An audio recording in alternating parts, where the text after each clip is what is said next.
네, 반갑습니다. 잉카 다이렉트 슈페리어 사업단을 총괄하고 있는 김진욱입니다.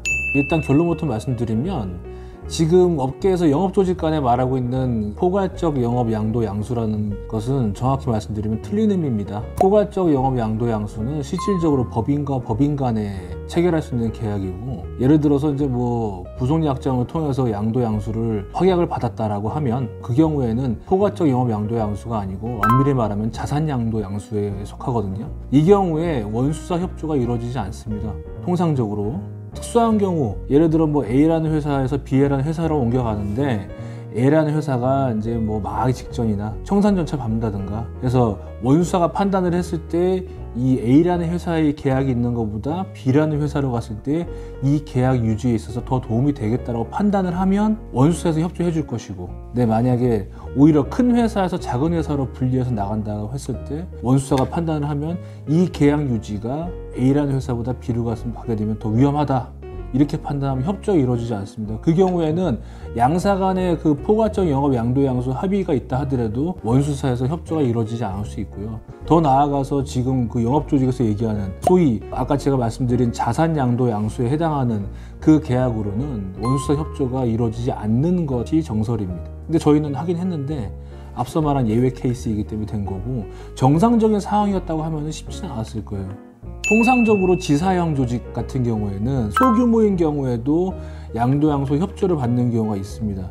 근데 그 역시도 원수사가 판단을 했을 때 A라는 회사에서 B라는 회사 관계, 소위 말하는 더 큰 회사로 갈 때, 더 안전하고 튼튼한 회사로 갈 때는 원수사에서 단위 조직, 소규모 지사에도 협조를 하고, 실제로 저희 쪽으로 그 넘어온 10명 안 되는 조직이 포괄적 영업 양도양수에 온 케이스가 있어요. 근데 우리가 계약서를 쓸 때 포괄적 영업 양도양수라는 용어를 쓰긴 하지만 상법상으로는 자산 양도양수예요. 포괄적 영업 양도양수는 브랜드 자체가 넘어가는 거고, 자산 양수도는 영업조직에서 얘기하는 그 한 개 법인에서 특정 사업부 혹은 사업단, 지사가 넘어갈 때, 일부가 넘어갈 때는 자산 양도양수라고 하고, 제가 아까 원수사에서 협조가 잘 이루어지지 않는 경우가 자산 양도양수에 해당하는 경우에는 원수사 협조가 거의 불가하다, 그렇게 보시면 돼요. 이거 많이 혼돈하기 쉽고, 실제 양도양수를 약속해주는 입장에서도 본인도 정확한 의미를 모르는 상태에서 약속을 하는 경우가 있어요. 근데 이거를 어렵게 보지 말고 간단하게 한번 보자는 얘기죠. 계약의 주인은 누굽니까? 엄밀히 말하면 FP님들일까요? 설계사님들이 계약의 주인입니까? 설계사 영업조직은 모집인이죠. 중개인이에요. 고객하고 보험회사 사이에 계약을 연결해주는. 그럼 계약의 관리의 근본 주체는 어디죠? 원수보험사죠. 그렇지 않습니까? 설계사님들이 가지고 계신 권리는 고객인 것 뿐이에요. 고객이 체결한 계약에 대한 권리는 원수보험사에 있는 게 엄밀히 말하면 맞는 얘기죠. 그렇죠. 그렇기 때문에 회사 간에 체결을 했다 하더라도, 전략적으로 계약을 보내기로 했다 하더라도 우리가 약속을 꼭 해야 한다면 원수사에 사전 합의가 있어야 되는데 원수사엔 그 사전 합의 절차가 없어요. 일이 벌어지고 난 다음에 건 바이 건으로 판단을 하기 때문에 이거는 누구도 약속할 수 없고, 우리가 부속 약정을 할 때는 정확한 의미로 표현을 하면 양도 양수에 적극 협조한다라고 쓰는 것이 맞고, 그렇게 이해하는 게 맞습니다.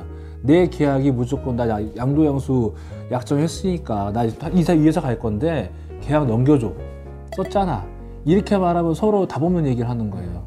접점이 없습니다. 그래서 이 과정을 정확히 이해를 해야 요구할 수 있고 또 받아줄 수 있고 서로 원만히 합의할 수가 있고. 근데 지금 보면은 영입 경쟁을 하다 보니까 여기 와서 니네가 적응을 잘 못해서, 혹은 우리가 잘 못해서 타사 가더라도 계약 다 파서 넘겨줄게, 이런 얘기들 많이 하는데, 이게 가능한 조직보다는 가능하지 않은 조직이 절대적으로 많다는 얘기거든요. 정확히 얘기해야 돼요. 큰일 나거든요. 한편으로는 반갑습니다. 이게 양도양수라는 게 사실 되게 생소했거든요. 저도 양도양수를 업계 12년 차, 13년 차에 처음 경험한 건데, 지금 보니까 적지 않은 조직장들께서 그 양도양수를 부속약정을 해주시는 거 보고서 상당히 시장이 합리화됐구나. 물론 이 법인 대표님들의 생각이 다를 수가 있을 겁니다. 그죠? 법인 대표님 생각이 다를 수 있겠지만은, 그나마 좀 설계사님들의 어떤 그 실제 100% 반영이 되지 않는다 하더라도 설계사님들의 권리가 좀 과거보다는 많이 좀 올라왔구나, 그 부분을 많이 생각하는구나, 또 한편으로는 이 영입 경쟁이 그만큼 치열하구나. 사실 이거 개인적인 자리라고 하면은 좀 더 솔직히 말씀드리고 싶은 부분도 있지만은 이게 너무 막 내놓는 게 아닌가. 지키지 못한 약속들을. 마음은 정말 진심이었겠지만 막상 상황이 닥치면은 이 약속, 작은 약속 하나가 엄청나게 큰 결과, 좋지 않은 결과를 만들어낼 수가 있거든요. 분쟁으로 가는 거 아니겠습니까? 결국에는 소송으로 가게 되고, 그럼 결국 그 과정에서 피해보는 건 고객들이요, 좀 더 나아가면 설계사분들이거든요. 제가 뭐 모르겠습니다만 감히 말씀드리면 일단은 설계사분들 개개인은 포괄양수도라는 게 성립이 되지 않고요. 기본은 법인과 법인간인데 이 어떤 지사 단위 정도 규모에서는 당시 상황, 영업자산을 이동시켜야 되는 그 상황에 따라서 가능 여부를 판단해 볼 수 있는데 전체적으로 봤을 때는 되게 희귀한 케이스가 아니면 힘들다. 그걸 꼭 말씀드리고 싶어요. 이게 아름다운 그림이 아니에요. 이 양수도라는 게. 지금 보니까 뭐 사람들이 입에 달고 다니는 대로 양수도 그 뭔가 싶었더니 포괄양수도 얘기하는 거더라고요. 정확한 의미를 이해를 하고 부디 그 단어 몇 마디에 현혹되지 않고 올바르고 합리적인 선택을 하셨으면 좋겠습니다. 궁금하시면 물어보시면 뭐 알려드릴게요. 하도 이렇게 물어보시는 분들이 많이 있어서 저도 이제 같은 얘기 반복해야 되니까 이거 올려놓으면 참고하시겠죠? 언제나 이 카메라 앞은 울렁거리네요. 되게 좀 별론 것 같아요. 네, 알겠습니다. 오늘 감사드리고 다음에 또 다른 내용으로 보도록 하겠습니다. 예. 네, 고맙습니다. 감사합니다.